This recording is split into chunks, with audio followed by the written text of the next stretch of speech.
before I start, last time we had a lot of people talking over each other.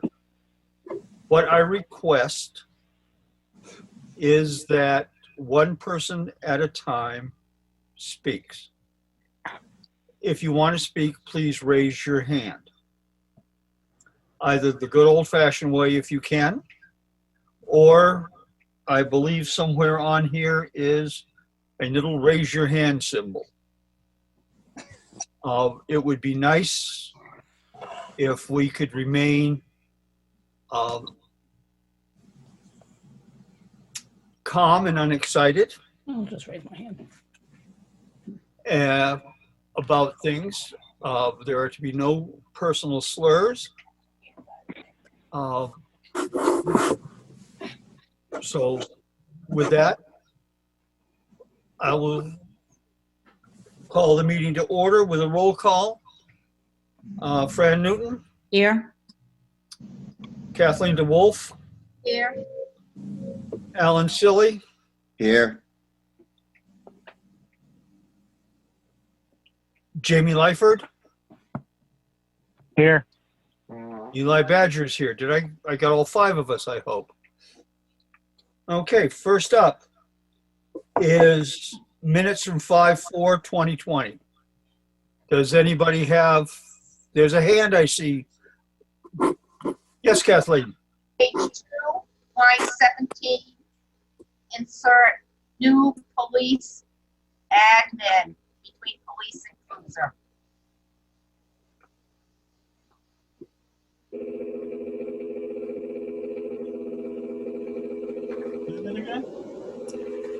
Line 17. Yeah. There's two. It should be outfit or upfit? Up. The new police insert admin cruiser. Oh, gotcha. All right. Okay.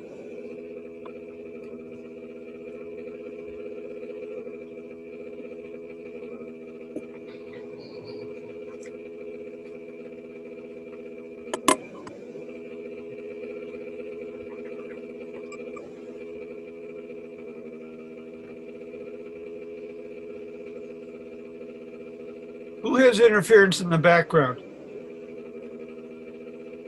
My computer's doing something. Is that what you're Okay. hearing?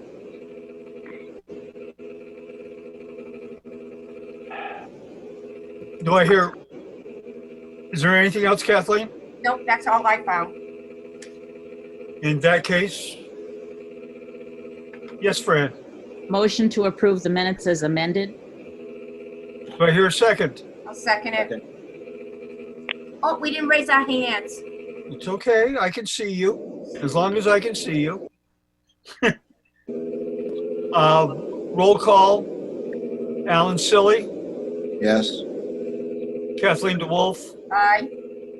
Fran Newton, Aye. Jamie Lyford, Aye. Eli Badger says aye. Motion carries. And under new business, we have, yes, ma'am. Perhaps Kathleen can mute herself unless she's talking, so we can get that noise out. Can I make a suggestion? Everybody can be muted and you just hit your space bar when you want to talk, and then you won't hear anything. Okay. Is that acceptable to everyone? I'm not really sure how to do all that, but I'm in a quiet room, so. Okay, that's fine. So if you wish, mute yourself, and the person that needs to talk after they raise your hand will be chosen. Pat Tucker, you have the deputy town clerk. Yeah, I have a couple of things first, if you don't Okay. mind. I would like at least 3 of you to come into the office tomorrow to sign the tax warrant. And if Okay. you get that, if I can get 3 people in before noon, I can start printing the bills. and hopefully I'll have them be able to be mailed on Friday. I appreciate that. And also, on the desk is also an intent to cut that needs signatures. Okay, Okay? And at this time, Jeanette Stewart is my candidate for Deputy Town Clerk Tax Collector, and I believe she's on the phone to I am. talk with you folks. Hi, Jeanette. Hi. Jeanette, Yes. this is the interview part of what we're going to be doing. Okay. I'm going to ask you to explain a little bit about why you want to be deputy tax clerk. Well, one thing is Patsy and I have always worked well together. I've been on many committees for the town, and I still am. So I'm very familiar with the municipal laws and things like that. I just feel I would be an asset to the town. I like working with people. I like meeting people. I feel I could help. And I just feel I'd be an asset to the town. What else in your background would help you be in Patsy's I've worked with people. I've been in sales. I've worked on the phone. I've been in municipalities. I've worked on the budget committee. I've worked on the planning board. I've been a selectman. I've never been, of course, a tax collector, a town clerk. But, I would be willing to, train for that. And I just feel I would be an asset to the town. Okay.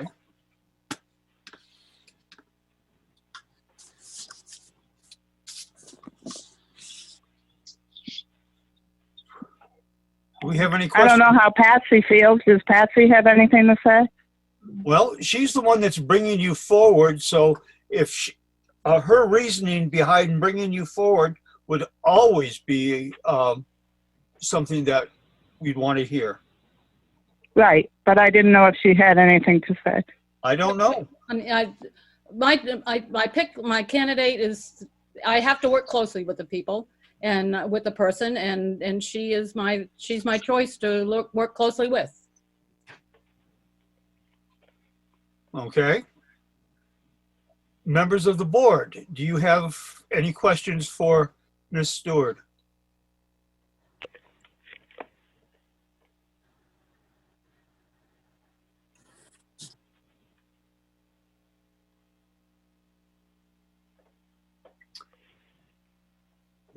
Okay, hearing none.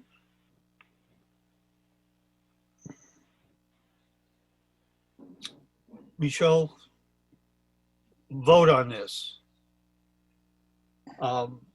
Jamie Lyford, Aye. Fran Newton,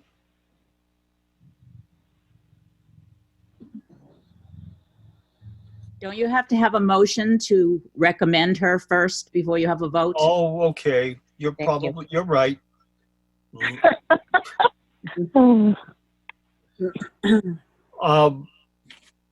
I will hear a motion. Or not. I'll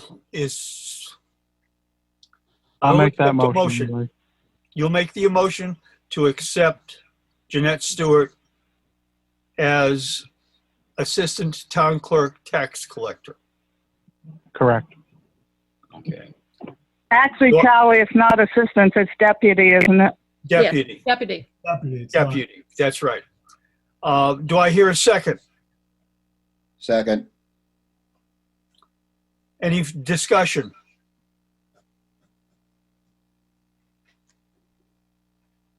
Hearing none? Oh, I do. When will the training take place? Patsy? I will have to contact the, she would have to work sometime in the office, and then I would have to contact the state to see when things are happening again. It's still on hold, Yes, I believe so. Yep. so it might not be for another month or so. I think they're working on online training. Okay, and because there are other towns that are in situations after elections and stuff like that, that still need to do it for other people. Understood.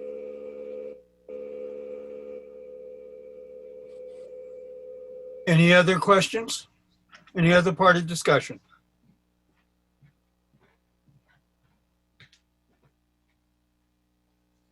Hearing none?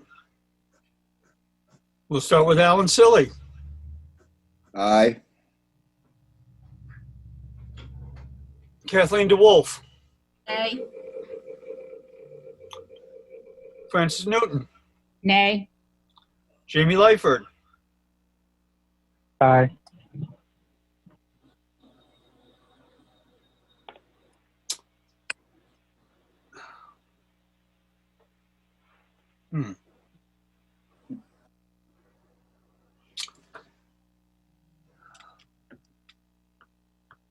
Eli Badger says aye. The ayes have it. Thank you very much for your cooperation and help with this. And hopefully I'll see at least three of you tomorrow morning. Okay? Thank you very much. Thank you.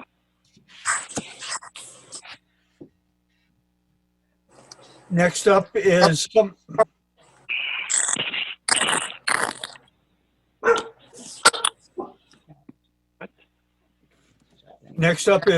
Ashland Park Rec Summer Program. Ann? Yes.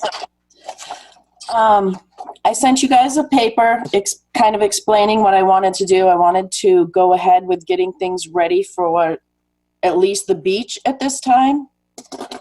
I want to not open the snack shack just because it would be a nightmare trying to do that with the food and stuff. I would like to make it to townspeople and the campground, obviously, as well. So people that came to the beach for either a day or to buy a pass are going to have to show driver's license, electric bill, something of that sort. What I would do is instead of there's 3 bathrooms. There's 1 handicap and 2 others. I would not leave them unlocked, but have the key for whoever the gatekeeper is. So if one person, needs to use a bathroom, they have to come up and get the key. That way they can, after that person uses the bathroom, we know someone just used it, they can go in and clean it down best that we can. And then one of the other bathrooms would be just so that my lifeguards can just use their bathroom, kind of keep them a little safer. Make sure we have plenty of cleaning supplies, gloves, all that stuff there. I want to make sure I have a thermometer so, when the lifeguards come on, we take their temperature, make sure nobody could be sick. Just, we can keep them far enough apart on the beach, the lifeguards, and if there's any issues, they can get a hold of me and I will make sure that things are figured out. If some people don't like the social distancing. Did Charlie send you any paperwork that for you to fill out for us to see? I sent my form. I emailed it to everybody. That was just what you basically went over. Yes, it's the opening of the beach, and then the summer camp was at the bottom, but I was just talking about the beach first.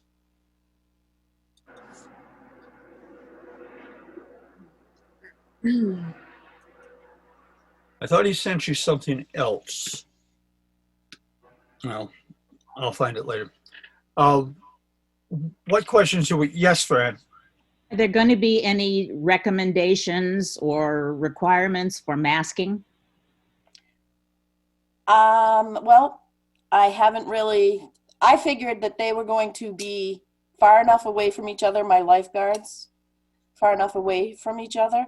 I would probably have the person at the gate, that's money, gloves and masks and stuff, but I didn't think I was going to make the lifeguards wear masks.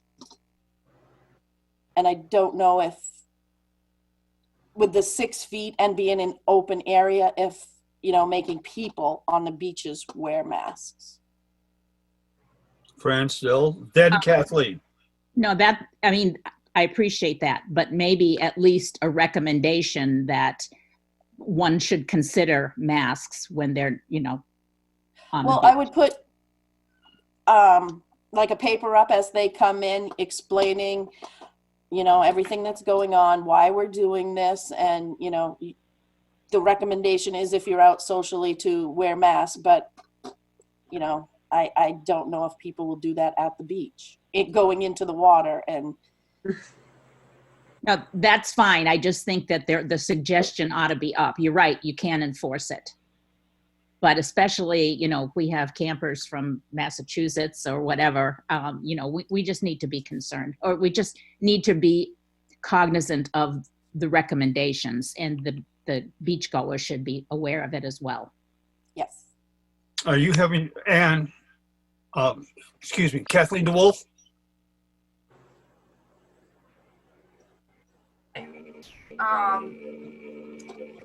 Quite a few towns in the state have already issued that they are not either opening their beaches at all, or they're opening at your own risk, with no lifeguards, no services. I find some of these duties that you want to assign to these young adults that you hire as lifeguards as problematic. You put them in the position where it might be difficult for them to enforce the rules that you have here. You're going to have families that say, my grandchildren, no, they don't live here. They've always been able to come before. Why can't they come to the beach now? Because they've always put me through on my past. I could, you know, you could go on and on about the problems that could come up that you're expecting three young adults to have to address basically by themselves. I don't know how you're going to social distance people at the beach with kids running around. I would suggest that we keep the beach open, swim at your own risk, and not offer any services. Campground patrons can access the beach, and the townspeople can, and they will be doing it at their own risk, and the town won't be in the business of trying to enforce rules that, frankly, in the summertime, at a beach, near the water, will be very difficult to enforce. Yeah, I understand that the rules aren't ideal and they're not going to be easy, but I feel like just having the beach open, we're not giving anybody something to come to the beach for. As far as the campground and stuff, you know, granted they started a little late, but that's still something that we should be giving them.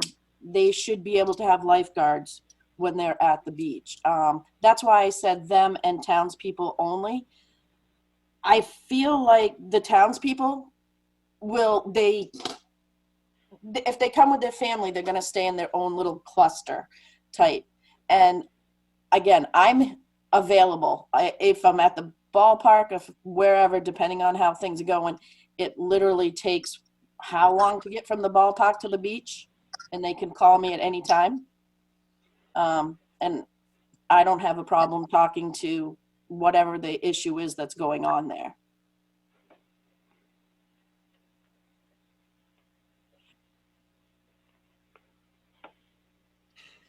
Well, as I said, I do have issues. The town has had the beach open in the past without lifeguards. You said you need to offer the campers something. We're offering them a beach and access to the water. I didn't realize lifeguards were so closely tied to the needs and wants of the campground residents. That's never been expressed to me before, so I'll take that under consideration. But because of, we still do not know what is going to happen in the future. That to be safe, that we'll often the facility is going to be available for use. The town will not be providing lifeguard service, and not put people in the position of trying to enforce very difficult enforcement rules. In the past, we have not had lifeguards. And I wasn't working as the director at that point, but I did at that time get, I don't know, 200 and something signatures of people that wanted lifeguards. So I feel like the town people want the lifeguards there and I honestly don't feel like those are going to be too hard to follow. They have to be townspeople or the campground. You know, if they can't follow the rules, then I don't have a problem saying you don't come back. And I'm sure. But Ann, you will not be there. You will be on call to assist. You won't be physically there to assist these employees if they have a difficult situation. I may not be there every minute, but I could get there. And if I don't have summer camp, then I can be there. So that's another if. Yep. But I think it will be easier to open the beach than summer camp. Ms. Newton? I share Kathleen's concerns. I truly do. However, I agree with Ann that we should keep it available for the campground because they've paid money to come to the campground. And I'm concerned that we can't enforce the rules for town and campers only unless we have staff there. You know, the staff has to set the example of social distancing and whatnot. But if you have it swim at your own risk, I just fear that people from out of town will go to the beach.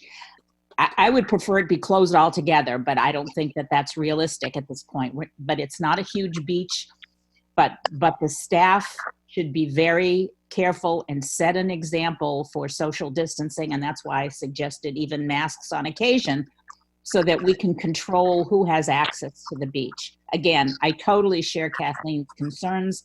I mean, I personally will not go to the beach this summer. I'm keeping my social distance from my closest friends and my family until this thing is behind us. But we're kind of caught between the proverbial rock and a hard place. Kathleen? Cognizant of the people who approach from the water too. The kayakers, canoers that access the beach from the water. So that'd be another potential issue to deal with. I would close that off and not let any boats go there this year. Not boats, kayaks, sorry. I could put the line so they cannot get there. Probably should do that anyways. Because I've heard complaints from people that, you know, they're accessing our beach and using our bathroom and, you know, they just arrive from the water and just think they can do it, but that's not what we're here to discuss right now.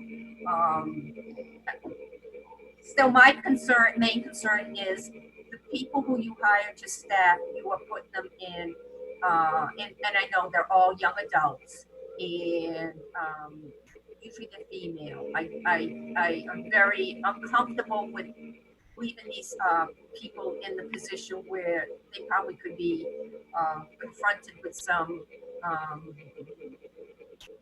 non-complying people. And I'm not comfortable with having that happen. But my compromise was the beach is still open, so people can access it.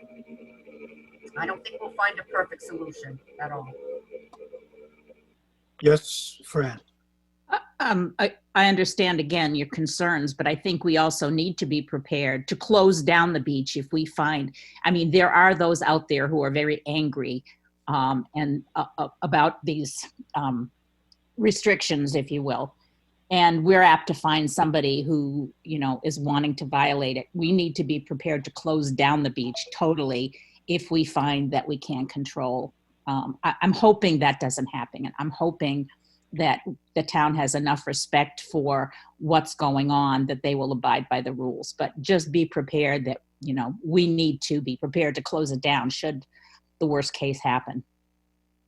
Thank you, Fran. I agree with that. I think we have to be prepared if we have any outbursts or anything that puts the staff in a position that they may not manage, that might end it for the season.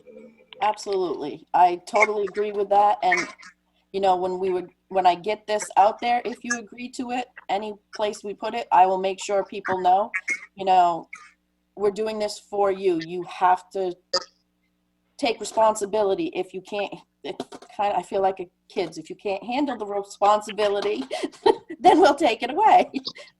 But just so they know, you know, we're trying to do the best we can, and they have to understand that. Ellen, do you have anything?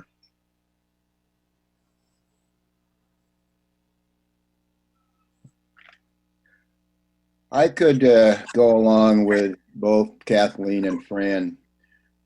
This is a very tough situation because there's so many scenarios that we could put out there that we would have to deal with. My main concern is it's a lot of responsibility that we'd be putting on lifeguards. I'm not saying that they could not handle this, but then on the other hand, we're talking about shutting things down if things happen. How many incidences would we tolerate, so to speak, before we did that? 1, 2, 3. I mean, I don't know. I think we're just hoping that everybody obeys what we're asking them to do.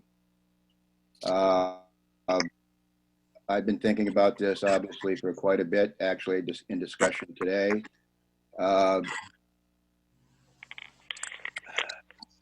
I'm for having the beach open, but maybe not with, like I say, with lifeguards.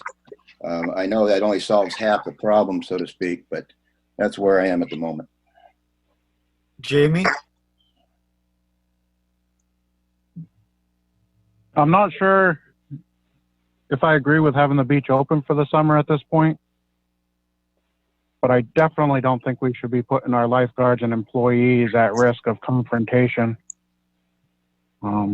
I know some of the stores that I've gone in, people's aggressions are coming out. I don't think we need to put our employees in that predicament. So if we're going to open the beach, I would rather have no employees over there at all and have people self-police themselves. I feel like if we don't have anybody over there, it's going to get out of control. You're not going to know who's there.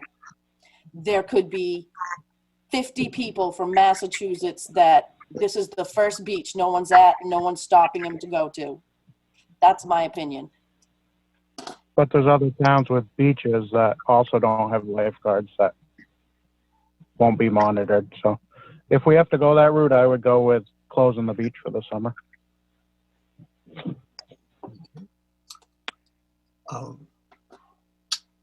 The CDC.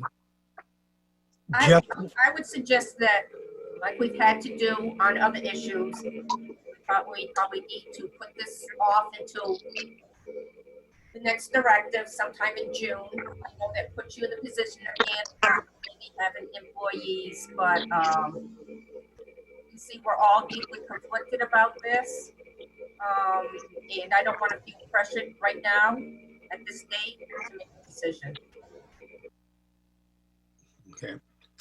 If we put this off too long, I will not be able to get people certified. I will not be able to get lifeguards in there. If they come back and say, we're going to open all the beaches and we're not going to have the lifeguards. Right now, I have the lifeguards talking to me that want to come back. Are they certified? 3 of them are, because what they just did was they put the date, the ones that were going to be up this year, they put it out for another 120 days, so those stay certified. So they're looking into how they can get these people to still be working.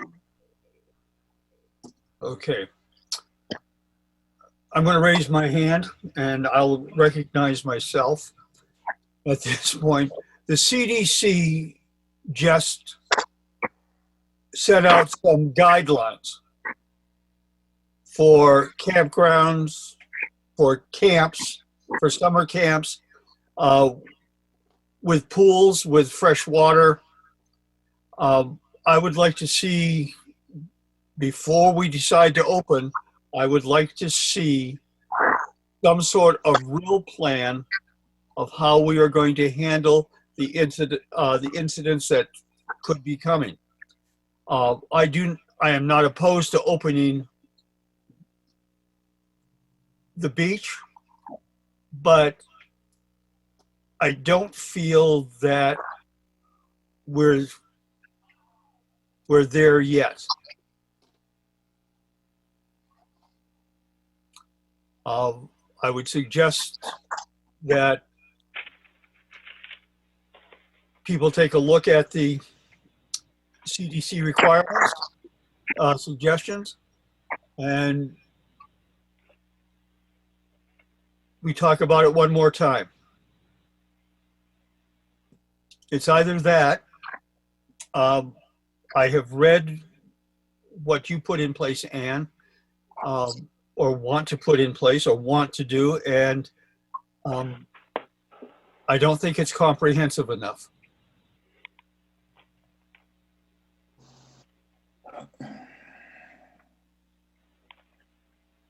Mr. Smith. Can I suggest maybe we revisit this in June? Technically, emergency order number 16 that was Dr. Clark says that we are not supposed to have gatherings more than 10 people. Yeah. It was extended to under emergency order number 40 to May 1st, and then this is the big June 1st that we're waiting for from the governor. Yeah. I listened to the governor's COVID update today. And all through that, they were mentioning safe things are going to be opening with safe distancing, wearing masks. And that's how things were opening. So we can wait to June 1st. That would be the last time.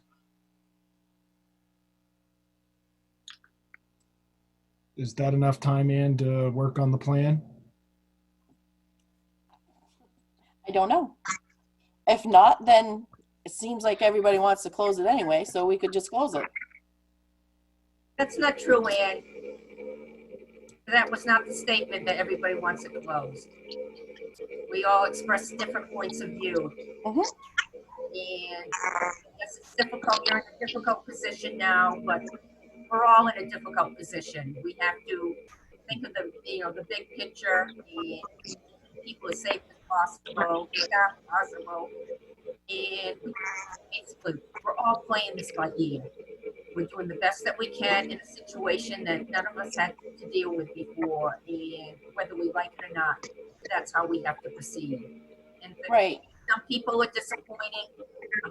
I'm sorry people are disappointed, and next year could be a totally different story. But this year, Eli and I were talking about a week ago. We said we were kind of talking lightly, and it came up about moving a year without a summer in 1816. This might be Ashland's second year without a summer, and we will get through it, and we will persevere the next year. That's how I look at it. The glass is half full and it's half empty. There's just we got to do the best we can with the information that's provided to us. Now, Thank you, Ann. still need more information. Mr. Silly. One of the questions that I would put out there that we haven't discussed is how many people would we allow on the beach? How are we going to come up with that? I suppose we could. The square footage. That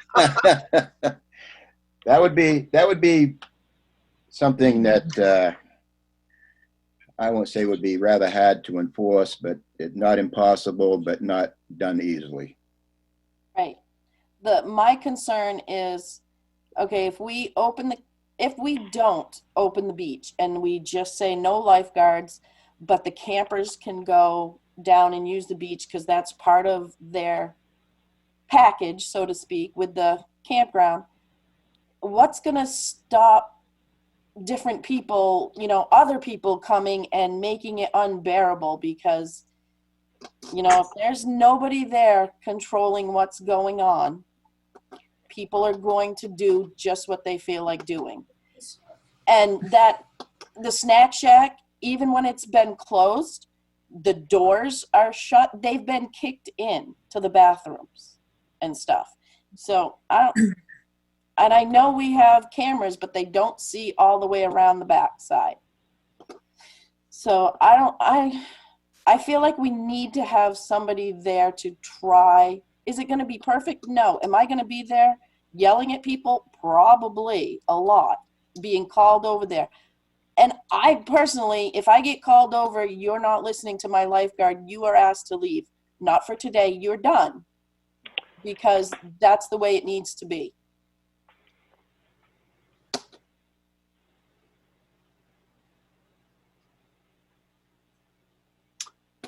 Mr. Lyford? If we're putting this off till June 1st meeting, I'd like to see the gate to the beach locked. If the beach is closed, it needs to be secured. Good point. But I thought we were having it open to the campers, and they are there now. We haven't opened the beach yet. We never lock the gate at the beach. It's always swim at your own risk when there are no lifeguards. We don't, August 20th, when the kids go back to school, we don't lock the gate.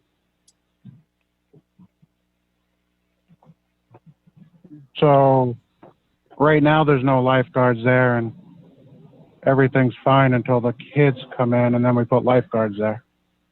It's 40 degrees in the water. I'm pretty sure there's not many people going in there right now. So we can lock the gate then. Okay, is it the consensus of the board we put this on the June 1st meeting? I'll agree to that. Yes. Jamie? Yes. Okay, Yes. that's what we're doing. We will put this on June 1st.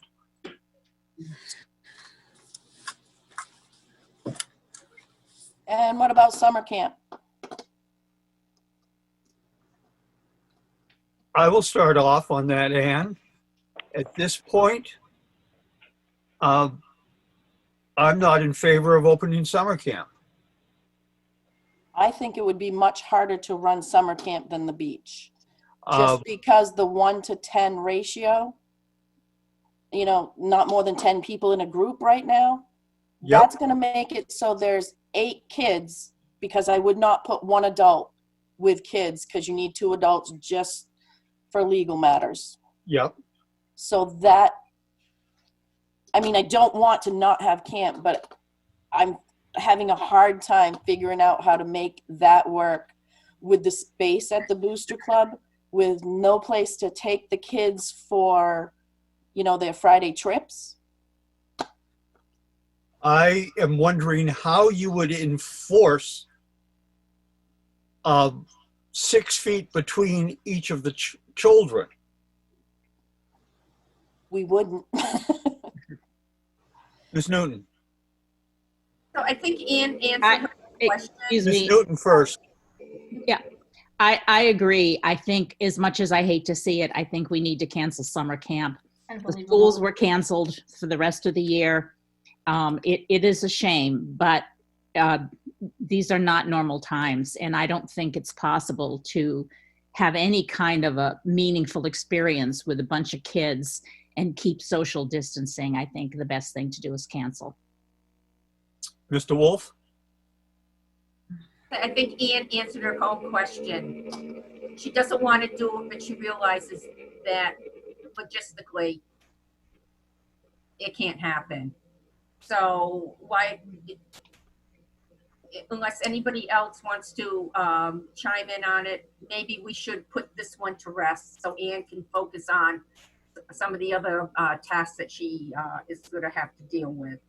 I'll make a motion that that summer camp for Ashland will be canceled this year. I'll second it. Any further discussion? Hearing none. Kathleen DeWolf, Aye. Alan Silly, Aye. Francis Newton, Aye. Jamie Lyford, Aye. Eli Badger says aye. Summer camp is canceled.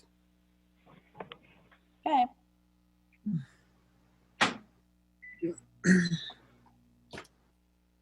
Okay, moving on.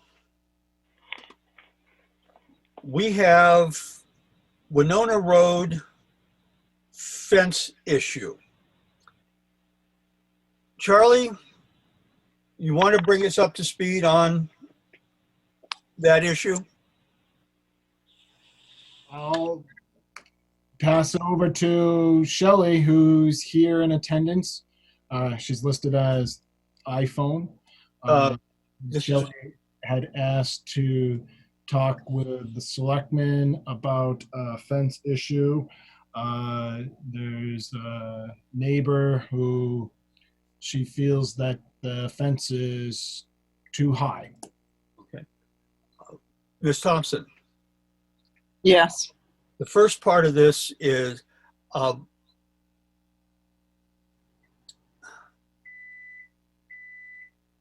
please be as polite as possible. I'm a very polite person, Okay. sir. I have no problems with being Okay. polite. I get the matter under control, and I just believe that everybody should in town. All right, I'm gonna just go from here, okay? If you don't mind. I'm an Ashland taxpayer. I've lived in Ashland for 22 years. All of you people that are on this little Zoom meeting, Board of Selectmen, have received both emails that I directed to all of you. You received one May 2nd, and you all read it, I'm sure. You also received one May 3rd. You all read it. I've sent numerous emails to the building inspector with no response. Nobody from the Board of Selectmen has responded to either one of the emails that I wrote 2 weeks ago. I believe somebody from the Board of Selectmen should have reached out to me to just discuss what was going on with this fence, which nobody did, okay? So I guess to get everybody up to speed on what's going on would be, for everybody to listen to this, okay? So April 30th, I called the town office. I spoke to the town manager, Charlie Smith, about the fence on 56 Winona Road. He stated there was no permit, and he had spoken to Joshua Kroll about it. May 1st, I called the town office. I spoke to Cecilia Otro. Now, she's the building inspector, the code enforcement officer. She stated that they had told Joshua Kroll to take this fence down. Obviously, there was more complaints than just me, or else obviously nobody would have told him to take the fence down.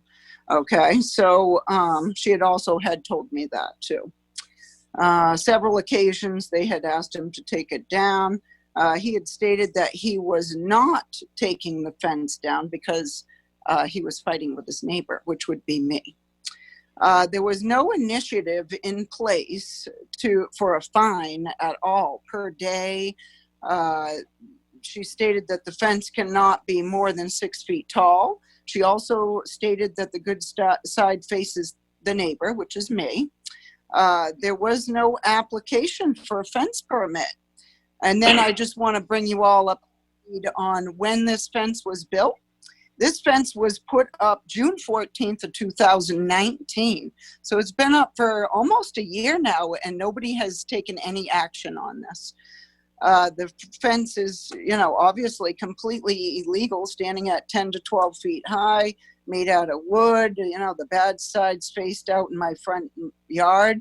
The town manager, you, Mr. Charlie Smith, had no problem calling me, telling me this was last year. You told me that the sign on my property was too big and that I needed to make it 8 square feet or I would be fined $50 a day.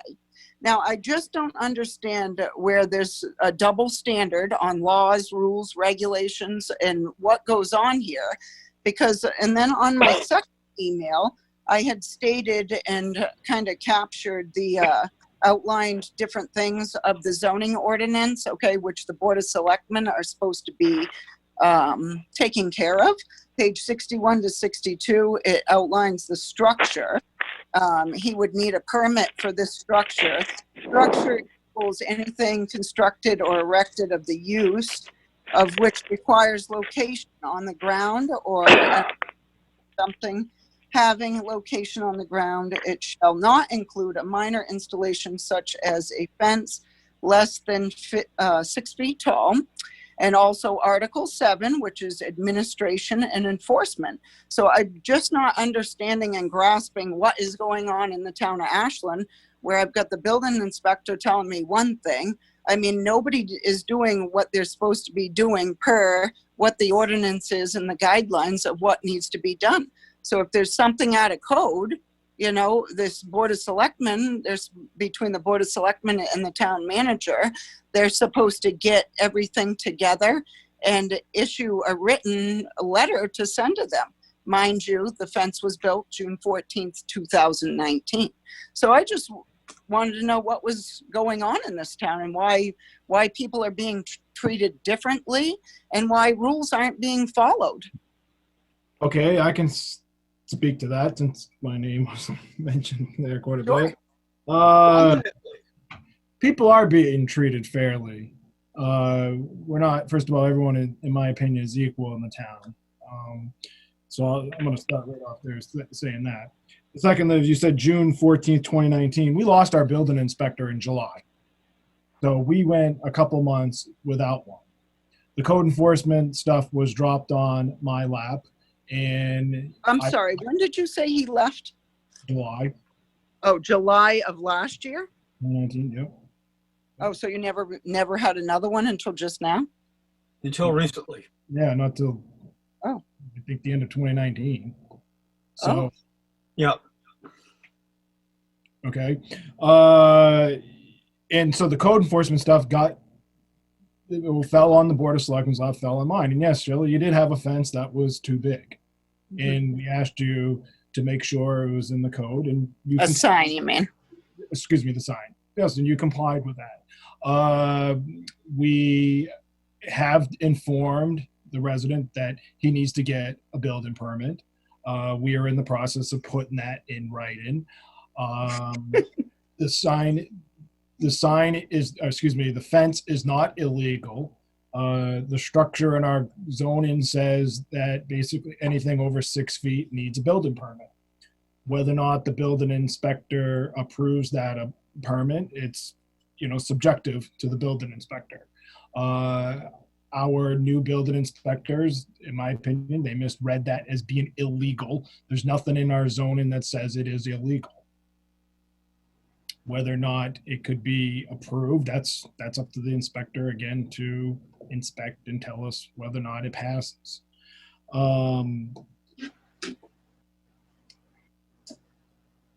Other than that, I mean, it's kind of where we're at with this.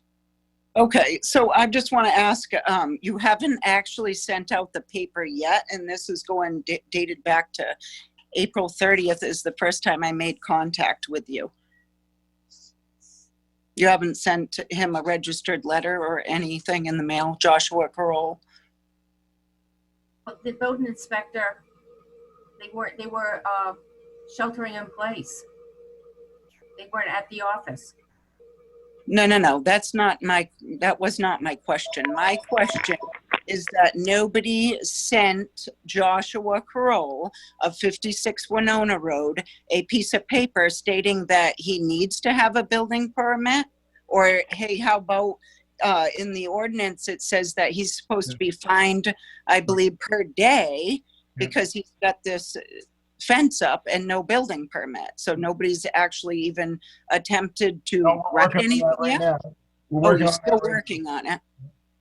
The building inspector you're right, what Kathleen said, the building inspector hasn't been in the office and works 1 day a week. But yes, and we do have the discretion if we wanted to impose a fine, but that's a legal process. That's a legal matter. And you don't want to sustain the financial loss of that is what you had stated to me.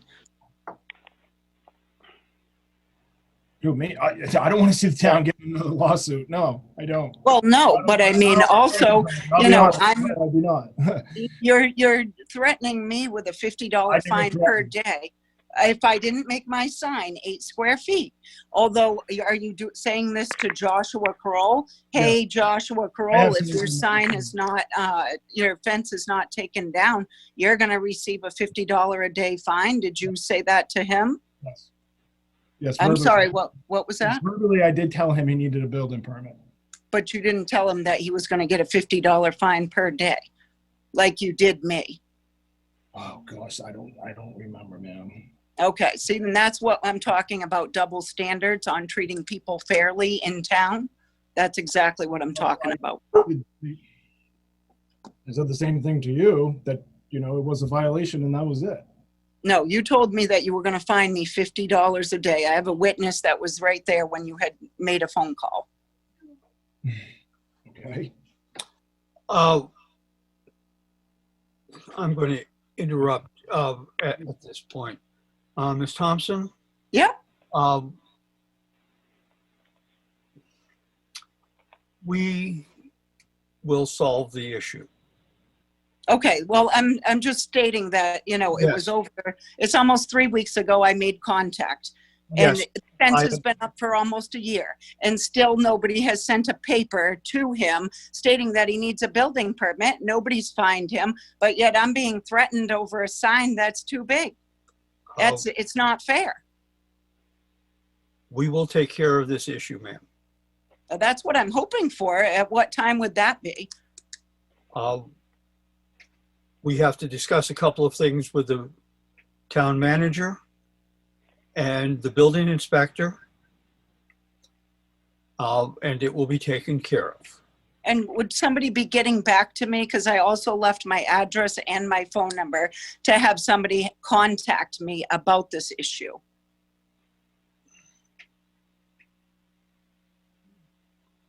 Or should I just be on the next Board of Selectmen meeting? Just a minute, Kathleen. I see you. Sorry to throw this all out there like that, but I think the town people need to know what's going on certain issues. I happen to agree with you. We will, as I said before, and I want to say again, is that there are certain things that we can do. Right, I mean, following the and- rules in the administration and and- enforcement article, Some of number it, 7, it would be is, great. it is my opinion, Ms. Thompson, that you have brought the issue before the board. Yeah. We will deal with it now. We will deal with it, and we will go from there. As to whether you get a personal notification that we've taken care of something,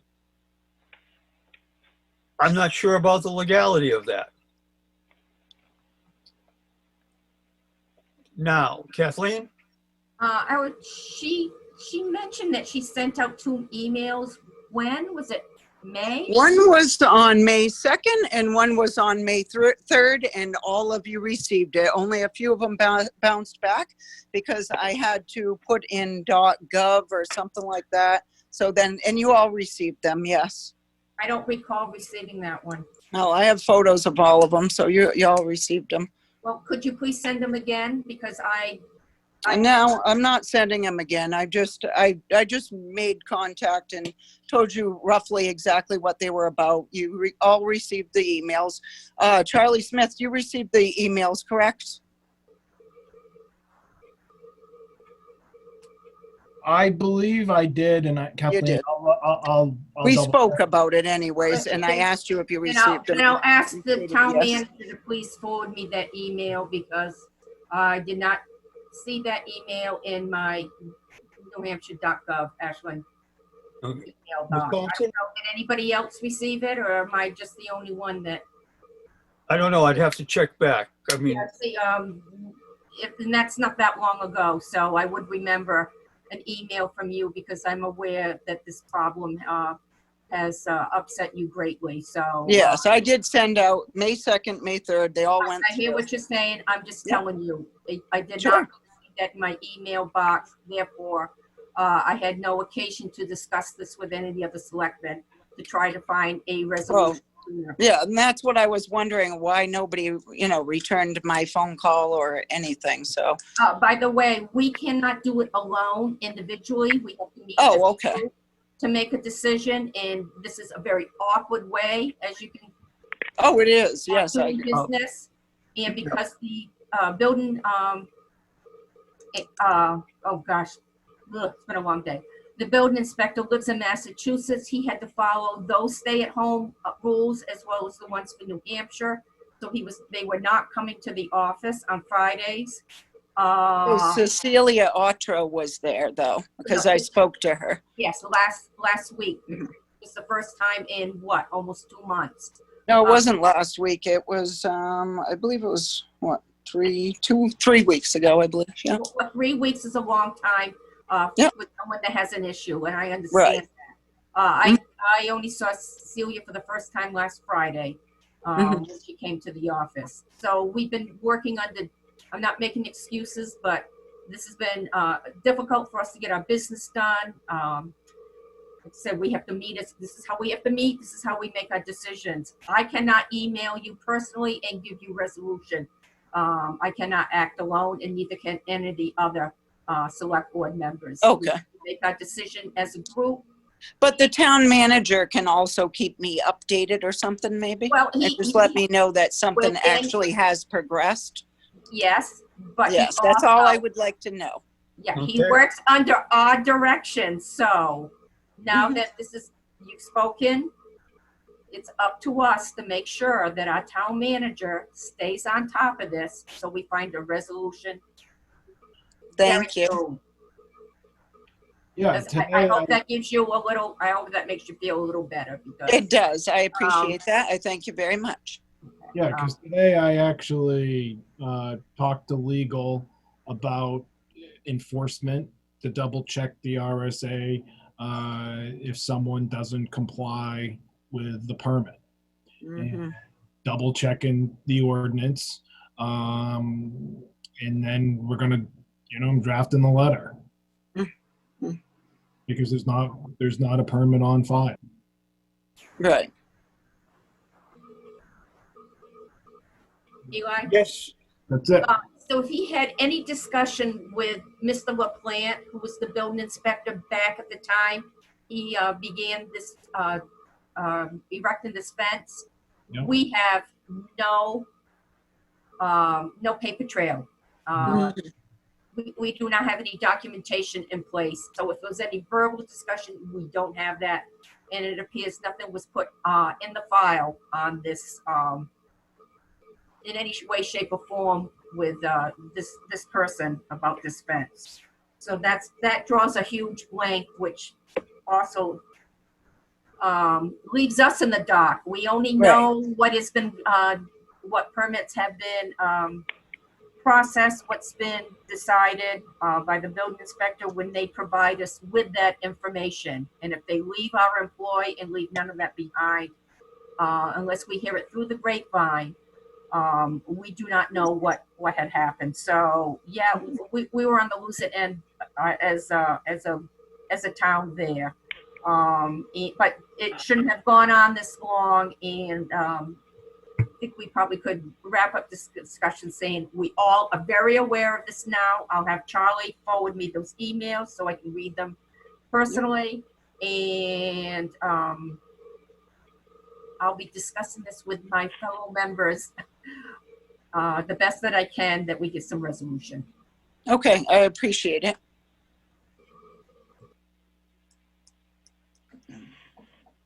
Okay. Moving, for the moment, have we satisfied you? Well, I just want to, I would just like, a resolution, and I would also like people to be treated fairly, because there is no double standard on laws, rules, understand. regulations, and I just want to make sure everybody is aware that this is how I'm being treated versus this is how he's being treated. You know what I'm saying? It's just totally, it's not right. I do hear you. Okay. Okay? Yep. Thank you very much for coming in.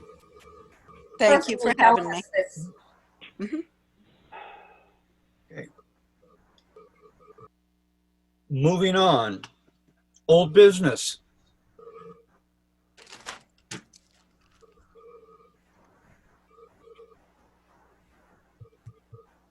Charlie? I don't have any old business.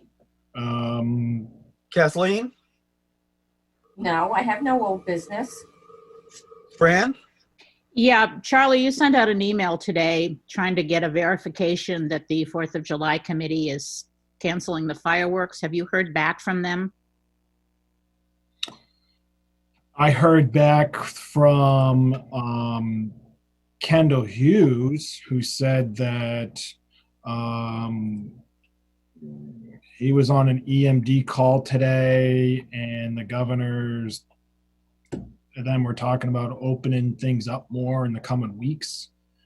Prior to that, the 4th of July committee agreed they should not have the fireworks, but it sounds like that might have changed with him today after the EMD call. I haven't heard anything about this call other than from Kendall. Like I said earlier, I do know that the emergency order number 16 got extended through emergency order number 40 that limits the number of people gathering anything more than 10. Yes. I think it's time that we cancel it. I was willing to wait until June 1st, but towns all around us are canceling everything. And I think it's foolish to hold out hope at this point that in another month and a half, we're going to be able to say 10,000 people can come to our town and participate in a 4th of July celebration. There are other ways to celebrate this. As you know, fortunately, the 4th of July committee is coming up with alternatives. I think it's time to look at those alternatives and let's stop pretending that a miracle is going to happen and COVID is going away. Kathleen? I agree with Fran. Numerous towns have put out, with regret that they've shut down the festivities for this year. I think it's the prudent choice to make. If they want to have these alternative ideas, use that time to do that. If not, we will regroup. People can celebrate 4th of July with their own home, at their own home, with their own family, and everybody would be safe and protected. So I agree with Fran. I'll make a motion that we. What? Why don't we let a couple of other people Okay, I was going to make the motion and then weigh in? open up to Then, others. then I'll let you make the motion. Okay. You're the Alan? you're the chair. I'm in favor of not having 4th of July. Okay. It pains me, but reality is reality. Jamie? I agree. Okay. Kathleen, would you like to make a motion?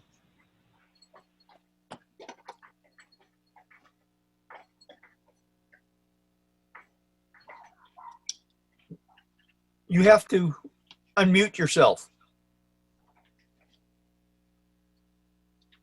I just love talking to myself. Now I can't remember what it said. What's the motion? The motion. The motion The that, motion, Kathleen. the motion, yes, thank you, Mr. Badger. That with regret that this year's 4th of July fireworks celebration will be canceled due to COVID-19. I'll second it. Any further discussion? Hearing none. Roll call vote. Kathleen DeWolf, Aye. Alan Silly, Aye. Francis Newton, Aye. Jamie Lyford, Aye. Eli Badger says aye.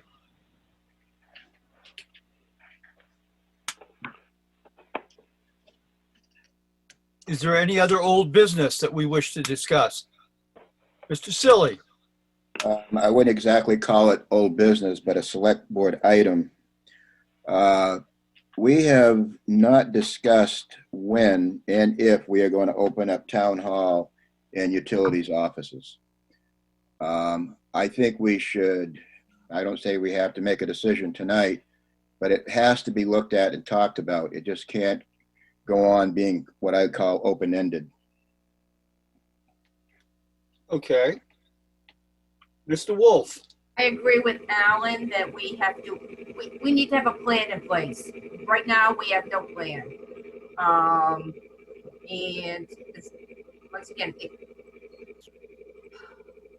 we are managing, getting things done, I assume. I haven't heard of any problems with the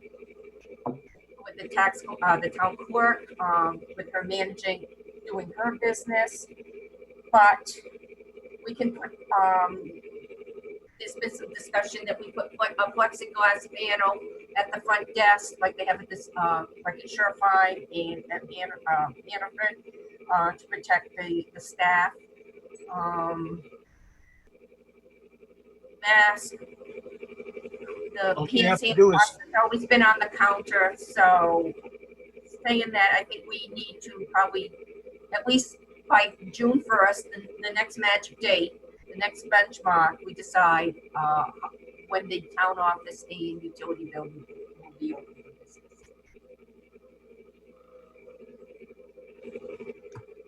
Jamie? I think we should open the town office and make it available to people.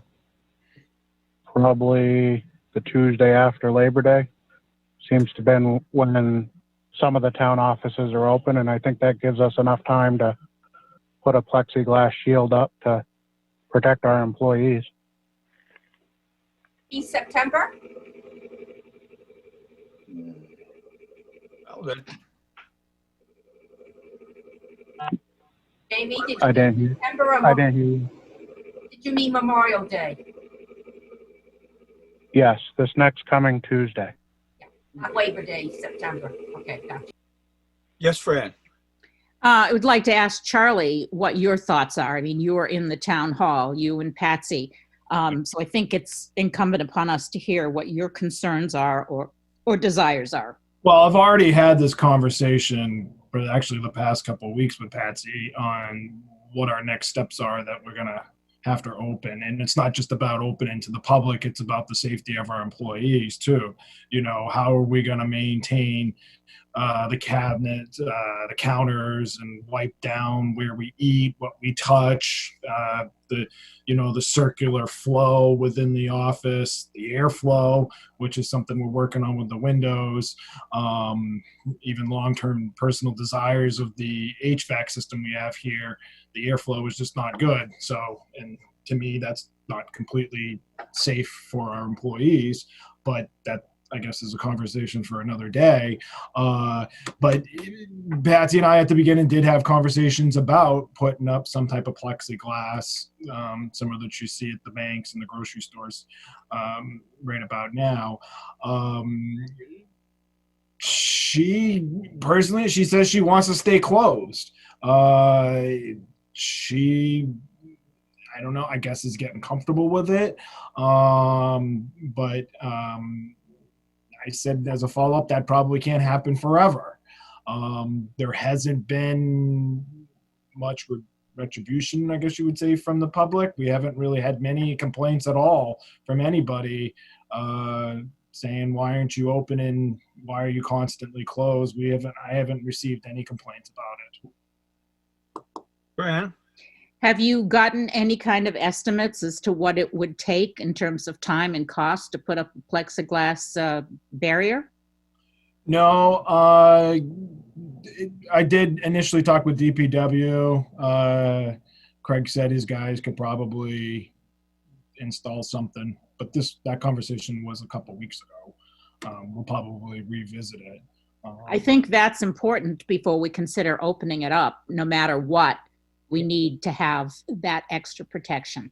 Mhm. So if you could find out what it would take to put that up, regardless if we open in May or September, I think it needs to be up. Charlie, I'd like to see a plan for this. Yeah. Something, I mean, so many, there are guidelines coming out every day Right. about reopening. Yeah. And I mean, actually, today I just signed up for a webinar with NHMA about reopening municipal offices. absolutely. I'd Which is- like, That's not till June 3rd. that's fine. It doesn't mean that You we guys are have more to than open welcome on to- June 1st, but I'd like to see a plan going forward that we can relate to. Right. Alan, Probably shouldn't throw this out this way, but to try to give Fran or everybody an idea of what it would cost, it wouldn't be very expensive. No, I mean, you could probably get it done for $100, no more than a couple hundred. I mean, it's plain and simple. I'm sure that everybody has seen different ways of doing things, but I do believe that we could do it very cheaply. one sheet of plexiglass, put about 3 inches above the counter so you can slide paper under it. That is correct. And hang it from the A ceiling. couple of wood strip and some molding and some screws. That is correct. Even I could do. It shouldn't be too expensive. No, it shouldn't be too difficult. And again, cost isn't my primary concern. And I understand that. I'm Yeah. sorry to jump in like this, No, but that's I fine. just thought I'd throw that out there that we're not talking thousands of dollars. I mean, to me, we're dealing with town hall and utilities, which means two barriers that we're going to be working with. If you said $100 a piece, that's more than enough. Well, it would be more at the utilities office. That is true. Yeah. And But again, Patsy should be wearing a mask if she's dealing with the public. Just saying. protocols Even with in place. plexiglass, yes. I mean, if you go to Ashland Lumber, everybody's wearing a mask, all the staff, and I, felt very comfortable going in there. So, Right. safety is the most important thing. Okay. Anybody else have anything else before we move on? Hearing none. It's time. Charlie, why don't you announce that we're looking for trustees of the trust fund? Okay, sure. Since our last meeting, which was 2 weeks ago, we've actually had two trustee of the trust funds resigned from their positions. Mark Ober resigned, which was the remaining months, I guess you would say, for his term. He would have been up for re-election come March next year. And following that, Tom Peters resigned. He has 2 years remaining, or had 2 years remaining. So there's 2 vacant positions. We still have Amanda Loud, who just joined us, as one trustee. We need at least 2 to have a quorum. These appointments would only be until March of next year, depending on if the board decides to appoint someone. Assuming that they will, come March next year, anyone can sign up to be elected to fill Tom Peters' remaining years of his term, which would be a year. And then, of course, Mark Ober's position would have expired. Okay, we've already had some interest.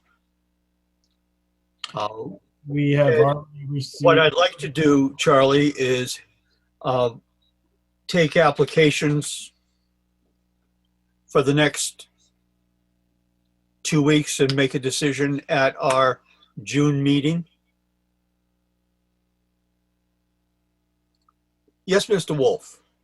We should handle these just like we do with our other appointments. Absolutely.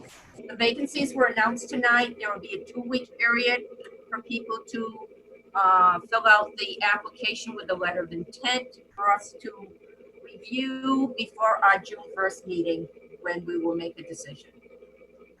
That works for me.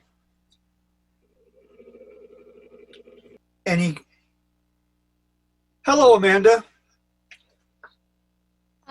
I would just like to point, as the sole trustee of the trust funds right now, how constrained I am without a quorum. I received today in the mail the phone bill for the library, for the Scribner building and the libraries in the Scribner building. And this phone is connected to the fire alarm system in the library. So it's not as though I could just shut down the phone. My point being is that I have no signatory authority on anything. I cannot pay the phone bill at the library. It's not that I don't have a second signature to release funds for the fire truck or to release funds to upfit the police cruiser and any of this stuff. It's that I don't even have the signatory authority at Meredith Village Savings Bank checking account to pay a $40 phone bill. Now, I will pay, this phone bill is due June 9th, I believe it is. However, should you make your appointments on June 1st, you need to understand that the process for me to get signatory authority, because I've already been talking to Meredith Village, is that after you make your appointments, if you do on the 1st, then 48 hours later, so now I'm on the 3rd, I can have a trustee of trust funds meeting, at which point we would have minutes that would state who would be the treasurer and who would be the secretary and the chair and whatnot. And then I take that paperwork to Meredith Village Savings Bank on the 4th. I'm talking about a best case scenario here, of course. And then I have to let that paperwork be processed. And so the long and short of it is, I don't think I'm going to have what I need in hand to pay the bill by June 9th. So I'm going to pay it out of my own pocket. It's $40 and get reimbursed once paperwork is in place. But I just want everyone to understand that not having a quorum of trustees of the trust funds and having had the 2 prior trustees resign without processing my signatory authority, and it was something I couldn't have processed myself. It had to be processed by the treasurer of the trustees, and that person did not do it, although I was elected in March. This affects far more than just releasing CRF funds. That's right. Okay, so just want to make it very clear that hands are tied, like behind my back, and I'm in a box. Yes. So I'll be eagerly awaiting a quorum, so that the town can't pay any bill. Town can't pay any bill. I'm going to pay the phone bill out of my own checking account so that the fire alarm continues to work at the Scribner building. Thank you. But other than that, I can't pay for the upfitting of the police cruiser. And Okay, so that's a position that we are in and that we will be solving on June 1st.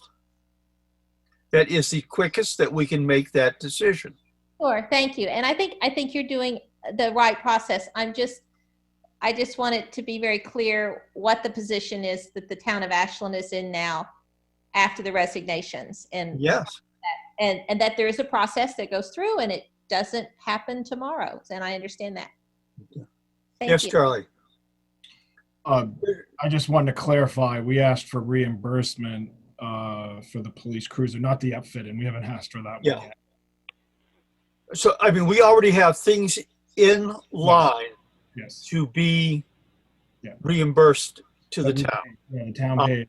Yes, we're in a catch-22 situation that we can't solve until we go through the process of getting people to apply. And the only way we can do that is appoint them. Mhm. So Alan, you're up. I'm not sure how I want to put this. I think we need a consensus for the whole board on Amanda paying this bill. It's nice to say that you agree, but I guess I'd like to know where everybody else is coming from. Fine. Tell Alan where you're coming from. Well, I know where she's coming from, but No. Kathleen is up first to tell you where she's coming from. Thank you, Amanda, for doing this because it's not just a phone bill, it's tied to a safety system that is imperative that remains online. So I would thank Amanda for doing this, and that she will be reimbursed for the bill when the signatory process has been completed. Fran? Yeah, I would agree. I'm not really sure what your concern is, Alan.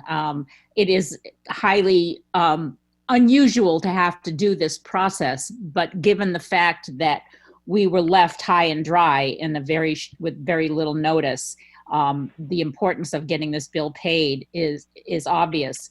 And I appreciate Amanda willing to step up. Again, highly unusual that we have to do this. And it's completely transparent. She has said it in public. We will certainly, I'm sure that the new trustees will, once appointed, will be more than happy to reimburse her the money she's put out. So again, I'm not really sure what your concern is, Alan. Maybe you can explain it. Well, I'm going to ask Jamie first. yes. Jamie? I'm here. Okay. Do you Head have, on mute myself. Is there any way I'd feel more comfortable if the town could pay that bill and get reimbursed by the trustees?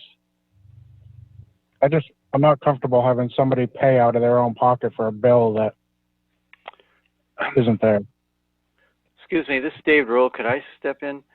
Isn't No. this a Scribner Memorial No. Trust Fund bill?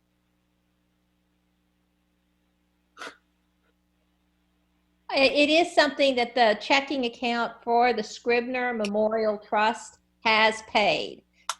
That's why, but I don't have any signatory authority on that checking account either. It's not just the CRFs that I didn't get signatory authority on. I didn't get signatory authority on the checkbook, although I was a Scribner trustee for a year. Yeah. But there are 3 Scribner trustees now. There are, and none of us have any signatory authority. And we can't process, we could, David has a legitimate point. We could, although it would be a lot of hoops to go through, and it would take time. I don't know if we could get signatory authority. The trustees of the trust fund, all 3 trustees of the trust funds are also Scribner trustees.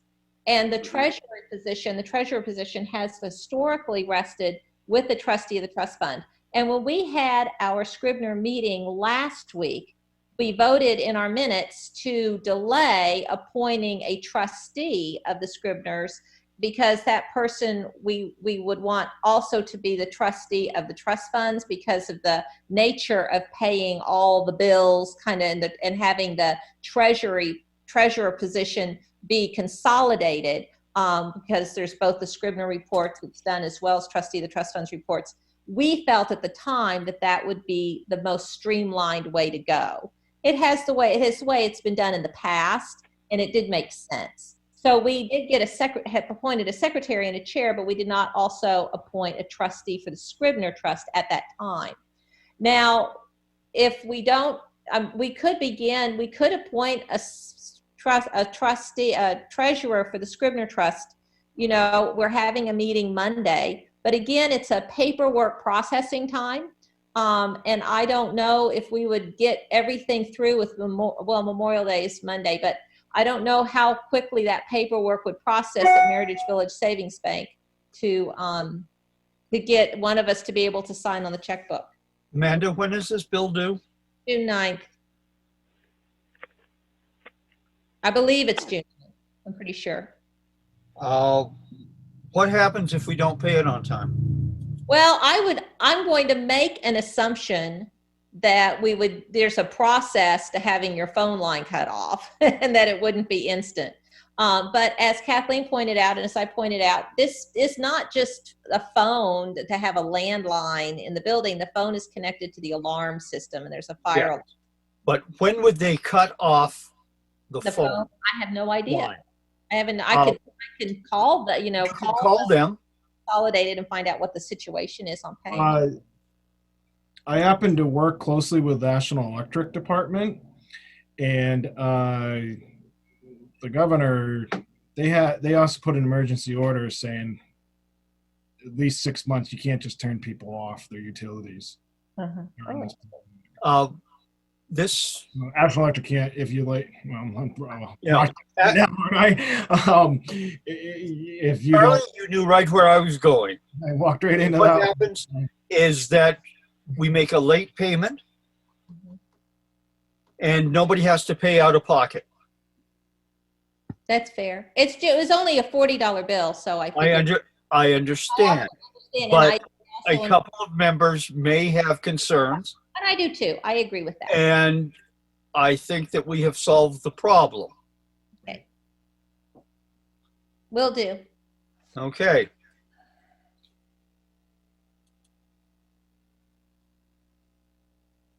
So now we get to the fun part. We have the Ashland Board of Selectmen appointees 2. This is where we get to argue about who is going to be or not be the liaison to the Budget Committee, the Planning Board, the Heritage Commission, and Charlie has the Zoning Board of Adjustment. That's a slightly different issue. Yes, Mr. Wolf, I see you rapidly waving your hand. Statutory ex officio appointed Yes, by stop. statute, not liaisons. Okay. Now, since I have control of the floor, and the first one is Budget Committee, I would like to stay with the Budget Committee. But that's up to you. I would agree with that.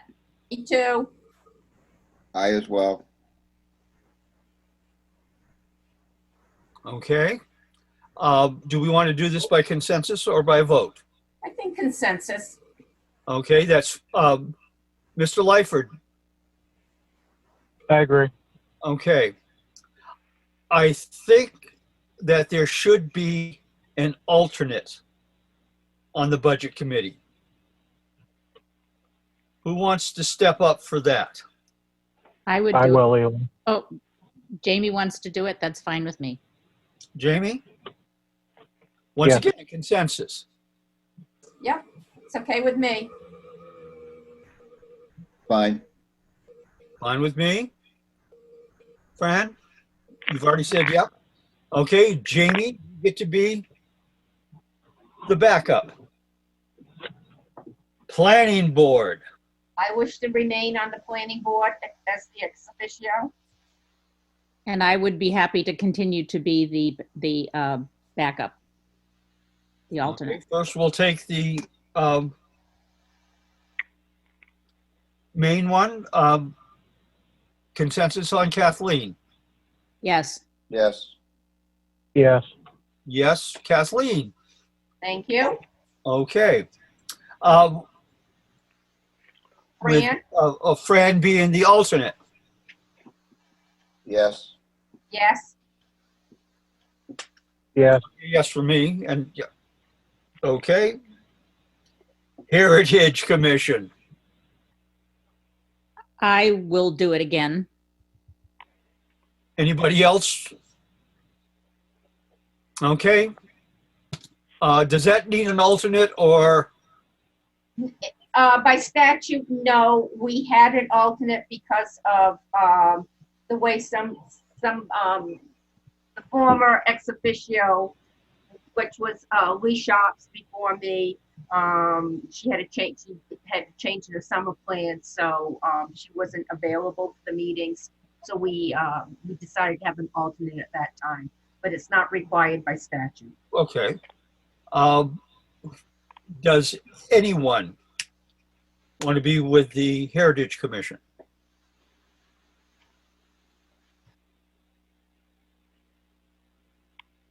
What? Going once? Going twice? I will take the Heritage Commission, if you so deem. Wait a minute. Is Thank it you. Fran, or are you going as the alternate? I thought, You and Fran gonna duke it out? Alternate, Heritage? alternate. I'll be the alternate for Fran. Now comes the zoning board. Yes. Just to Kathleen. remind people, alternate means you're encouraged to attend the meetings, whether you're taking the place of the full member or not. So you're on top of all the information. You can participate in discussion. You don't have a vote as an alternate, but we have found in the past, people who have not attended the meetings had difficulty catching up when they did have to serve as the full voting member. So keep that in mind, please. Now, the zoning board is a different matter. Both Mr. Silly and I are on the zoning board. I have serious qualms about remaining on the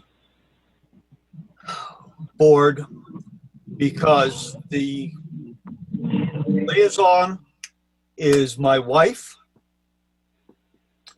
and I'm a board of selectmen. While I'm only an alternate, it does make it a bit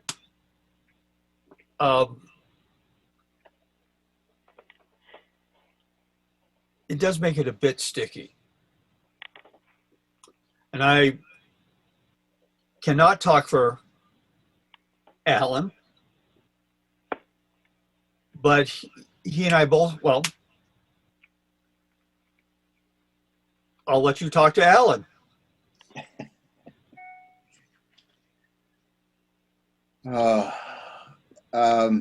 Yes, there is a little bit of a dilemma. As far as my position, I had intended not to ask to be appointed as an alternate, but I do understand the necessity to have them.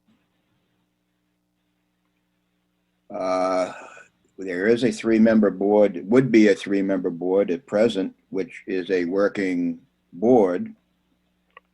It just would be nice if we could find a couple of more people to step up and help us out. Having said that, I would be willing to consider being an alternate if other people thought that that would be a workable situation. But right now, I promised myself that I was going to have one job, and that was it. But you know me, I'm a sucker for helping out. Fran. I thank you for that, Alan, and I understand that you would prefer not to do it, and I understand that completely. I appreciate it if you could just stay in the interim, and we as the select board will continue to encourage other town members to step up. It would be really nice if we had 5 regular members. But if you could hang in there until we can find somebody else, and maybe Charlie can help us find another individual or so. So again, thank you. I hope that you will consider doing it at least temporarily. Kathleen. You have to keep in mind that an applicant can request a full 5-member board to act on a decision. Yeah, And if you only have 3 sitting there, but Alan could become at least, so what do we have, 3? We have Charlie, we have Mardine, we have Dave Toe. Alan would make number 4, so if we could find somebody else, Alan could, as an alternate, could then become a full member if the applicant requested the full board. So, yes, anybody out there that has an interest in land use, this is a way for you to, an easy way for you to get adjusted to learn about the board. Don't have that many applicants, but when we do, we have to be prepared to fulfill the duties. And if they request a full board, that's what we're supposed to be giving them. I would encourage people to consider the planning board as well. We only have 3 full-time members. And again, we should have 5. These committees really could use a lot of help.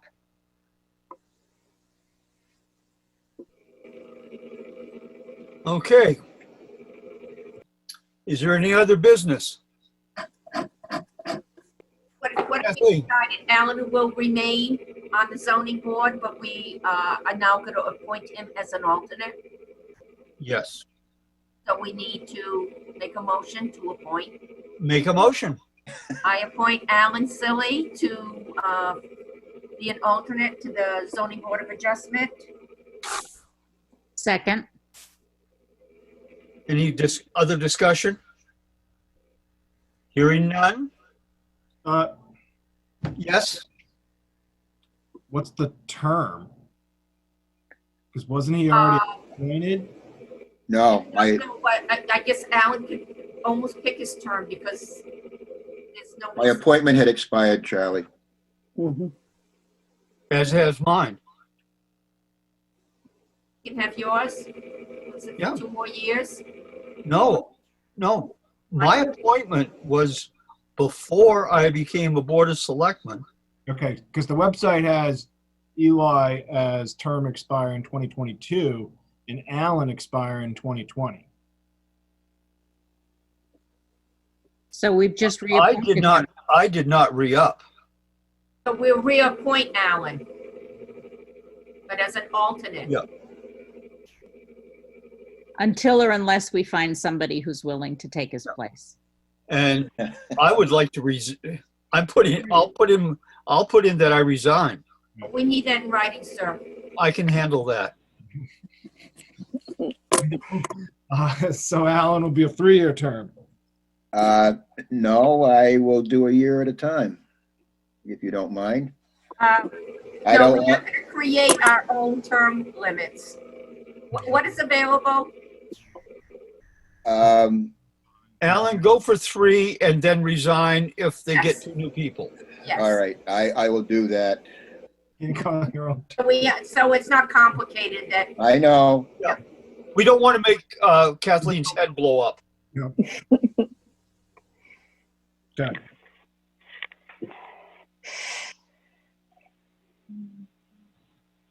Anything else? You need a second and a vote. A second. I'll second that. Any further discussion?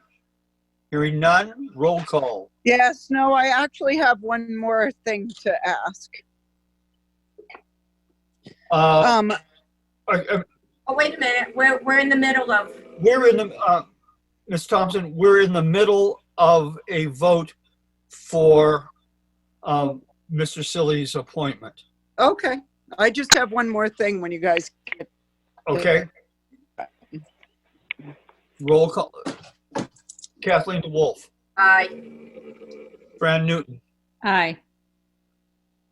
Jamie Lyford, Aye. Eli Badger says aye. Okay. I'll say thank you. You're welcome. This is Shelley? your life, Alan. Okay, Name 2, right, Alan? Yes, Shelley. okay, so I was reading, I just want to have a question. How come nobody votes on whether to further this fence thing. Does everybody have to be in on that and vote on that? No. Okay. And also on the town website, I was reading that they're not recycling right now because of the COVID, but yet for the last, since this COVID started, all the recycling bins are out there and everybody's recycling, which produces a problem with the COVID. Charlie? We're going to turn that one, we're going to put that back in his lap. Charlie? First I heard of it. So people are recycling at the transfer station. They've been recycling since the COVID started. And the further I read on the town website, I've been reading it up there for a while, that you're not recycling, which everybody is still recycling. All the bin areas are open. They have the glass bin outside. They've got the plastic bin outside. They're taking the cardboard in and out of there. All the big, well, it looks like kind of like a shed where they have all the plastics and aluminum cans and stuff. None of that's roped off at all, which poses a health risk, obviously, to anybody that's working there and where they're selling it to. Fran? Yeah, Craig announced at the very beginning that there wouldn't be recycling, but I assumed, because he told us he would put the bins outside. The building is closed to public. Okay. And I know every time I've gone down, I have continued to recycle, but I make sure I keep my distance from everybody. In the building, it's much harder to keep a social distance, but the bins are there, and you can throw your stuff in and not get near anybody. And I, for one, have appreciated that. But on the town website, it indicates that they are not recycling. It should be clarified. It should be clarified. It says they are Craig not recycling. Craig did say at the very beginning that there wouldn't be recycling, but that he would put bins out for glass and tin cans and aluminum cans, which he has done. That is So recycling. it should be clarified that there's a minimal recycling, just not in the building. Kathleen?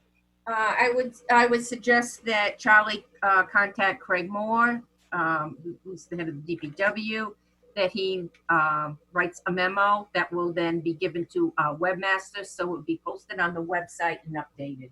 That's how we have to do it. We have to go through kind of a chain of command. And I was not aware of that myself. I've had my trash picked up so I don't go to the dump. But I have heard from other people, they were a little confused about it. So thank you for bringing that up, and we'll have that clarified and put on the website as soon as we can. Sure. Thank you. You're welcome. Now, is there anything else? Charlie? You're done? Kathleen? Alan? Yes, I do. Oops, sorry. I didn't think you'd be the one to respond. I guess I'm wondering how long we're going to continue to be meeting this way.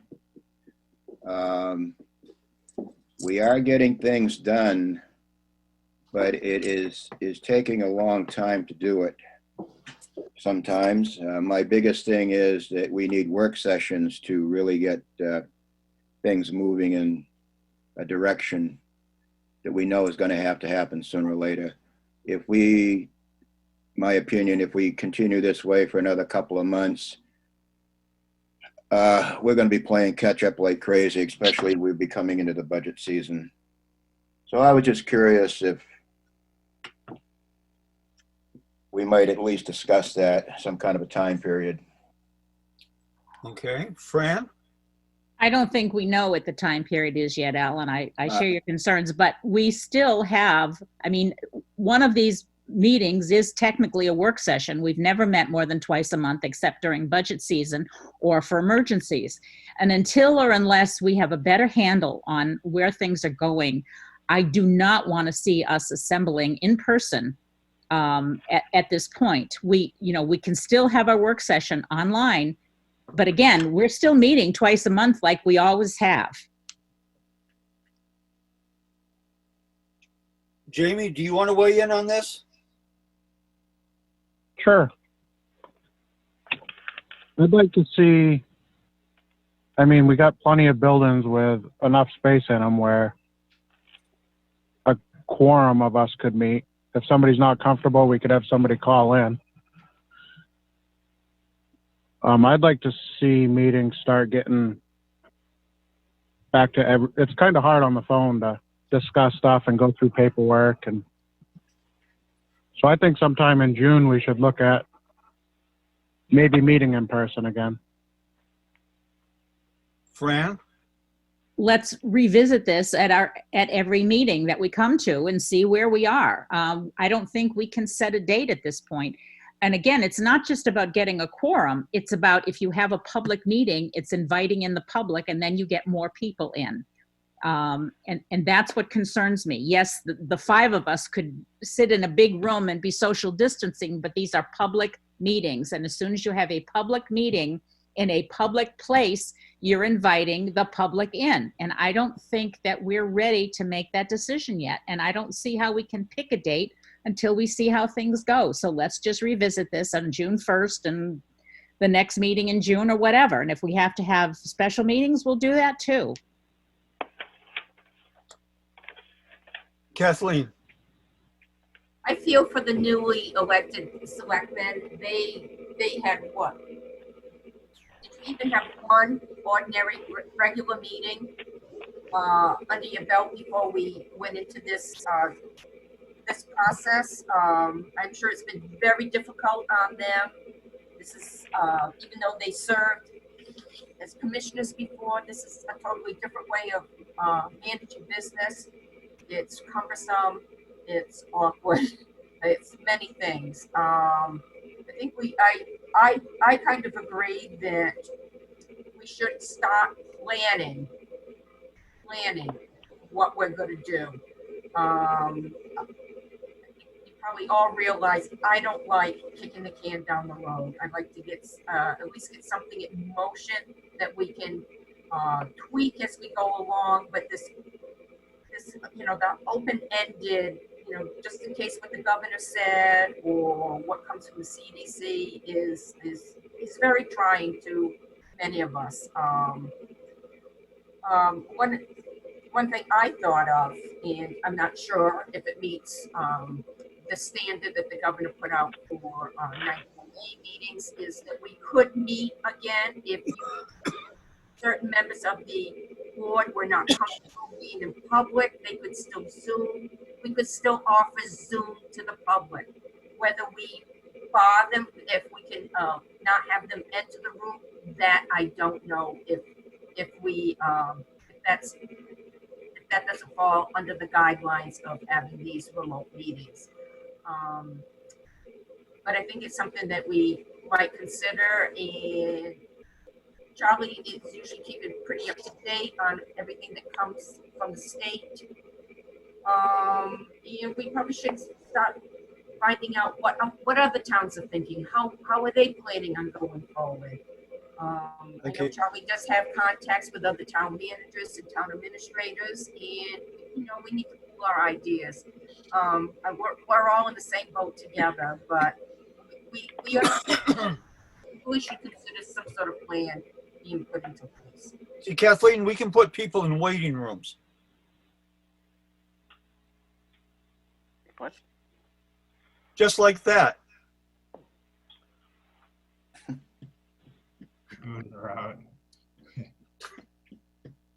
Come back, Kathleen. Yes, she is. And what is your point? Hi, Charlie. I will say this, not many towns have been opened back up. Everyone's still closed. I mean, and everyone that I've been hearing is still doing the Zoom. Not many towns, I haven't heard any towns actually that have actually opened back up. And again, I think we all want to be able to get back to normal, but we do not know what that date is. So yes, it's kicking the can down the road, but we don't have any idea about what's around the bend. So we have to kick the can down the road. When it's safe to gather, we will gather. But I do not think that we should risk inviting the public into a public space until we have assurance that we are not creating risks. We need to have protocols in place. Yeah. If I'm going to rag on Ann, I need to rag on us because We don't have any plan. we don't have protocols in place. You're right, Fran. I don't know how we would keep that social distance. If we had last meeting, we had 20 people in the room. If 20 people showed up, we would have to keep everyone 6 feet apart. I don't know where we would hold that meeting. Right now, Water we and sewer have conference room is pretty small for that. 9 and 3 makes 12 people Mm-hmm. in this room.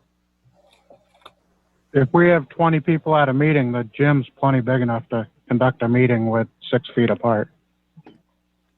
Again, why take that risk? I mean, you cannot control it would be only 20 people. It could be 40 people. It could be 2 people. This way we can invite as many people as we want in with absolutely no risk whatsoever, except a minor inconvenience for some of us. Yes, I would much rather be in a room together. But until we know what is around the bend, we cannot set a date. We just cannot. Eli, can I make a comment? Yes, Charlie. How you guys Charlie doing? too. My perspective on this says, yes, there is a risk, and we have to be careful of that risk. But the job of the board is to conduct a public meeting. That's really the process of representative government. Yes. And the objective needs to be try hard, or try as hard as we can to mitigate the risk, but have a public meeting and have live access to the public. Now, today is an example. There were a couple of decisions made by the board today that personally I'd have liked to seen a whole lot of involvement of the residents and, you know, some of the other people who might have been able to attend a meeting in person. And the fact that that doesn't happen skews the table. It changes the game of self-governance. And look, I do get it. I know there's a lot of people who feel very vulnerable in this situation. And those people should not take any unnecessary risks. But there's a lot of people also that I've spoken to who feel that their risk is minimal and that they could use the ability to participate in a public forum to the betterment of the town and to the decision-making process. So I guess the bottom line for me is we need to be pushing to open, not saying hold, stop, it doesn't matter, let's wait until there is no more COVID, which may be years from now. We need to do what's necessary to get back into business as a community. Thank you. Fran? Yes, I hear you, Charlie. These are definitely, I mean, this is a public forum. But also be aware that even if we had 50 people in the room, they would not be allowed to vote on any board decision. This is not how our work is done. Our work is done by a select board of 5 members. So even if they were in the room and expressing their opinion, which they wouldn't be allowed to do, we'd still have to be a board making these decisions. And yes, I agree we want to open, but this is a public meeting. The public is invited to this as much as they are to any in-person meeting. So I will say we have had almost as many people come to these meetings as when we used to hold them at either the school library or the water and sewer meeting room. Indeed, at times we had more. I do know that, but for most of it, people haven't shown up. That's I don't know if that qualifies as a good reason. Openness requires an invitation. Everybody is invited. That's why we have the where they can. What? That's why we post. That's why we post. That's why we give them a method of talking to us. Right. Whether it's a phone, an iPhone, or iPad, some sort of iOS tablet system, people are able to, for the most part, get on. I saw that, well, I am going to assume that it's Mr. Rule that's at the 968 number. Mm-hmm. So people can get on. Yeah, and I'd like to add, Charlie's comment that we post in two places. Everyone's more than welcome to come. I try my best to accommodate people. We even put it on our agenda. If you feel as though you have some disability, maybe we can try to help you for people to participate. Now, for clarity to you, technically speaking, the Board of Selectmen by law does not have to allow for public comment.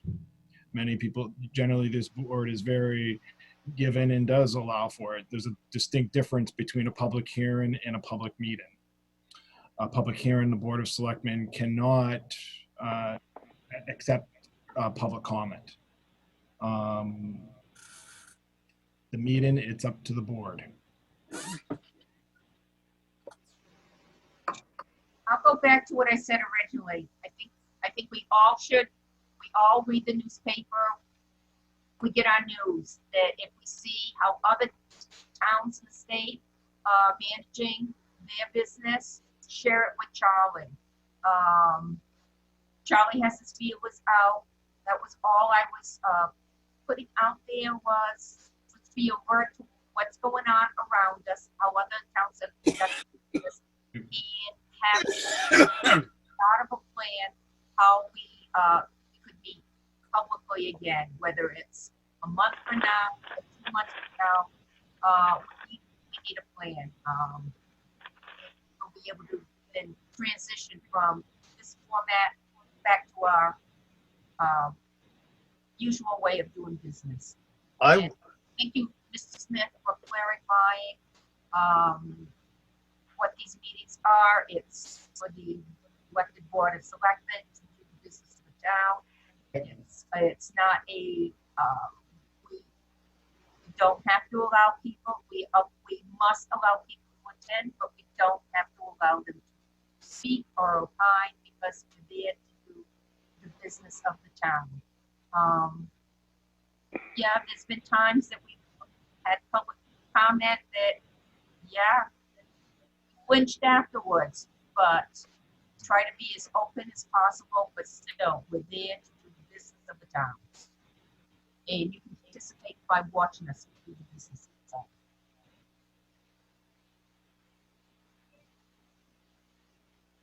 Any other comments?